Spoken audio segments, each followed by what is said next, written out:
Buenos días, profesor. Me presento, soy Sebastián Medina y hoy me tocó explicarles sobre la prueba TestUE. ¿Qué es una prueba T o TestUE? Es una herramienta para evaluar las medias de uno o dos grupos mediante pruebas de hipótesis. Una prueba T puede usarse para determinar si un único grupo difiere de un valor, si dos grupos difieren entre sí, o si hay una diferencia significativa en medidas pareadas.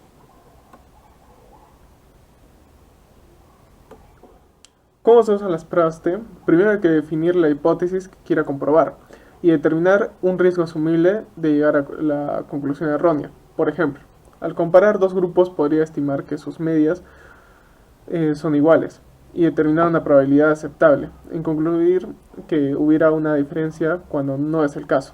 A continuación tenemos que calcular la estadística de la prueba de sus datos y compararla con un dato teórico de sus distribuciones T. En función del resultado, o bien rechaza o bien no puede rechazar su hipótesis.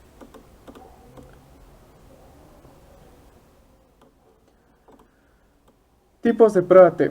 Hay tres pruebas de T para comparar medias. La prueba T de una muestra, la prueba T de dos muestras y la prueba T pareada. La siguiente tabla resume las características de cada uno y ofrece orientación a la hora de escoger la más adecuada. Esta sería la tabla para verla más grande. Esta sería la tabla.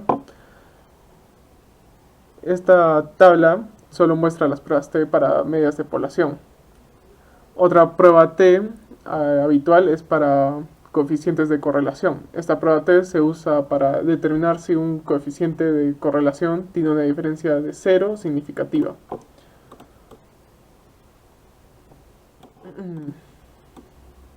¿Cómo realizar una prueba T?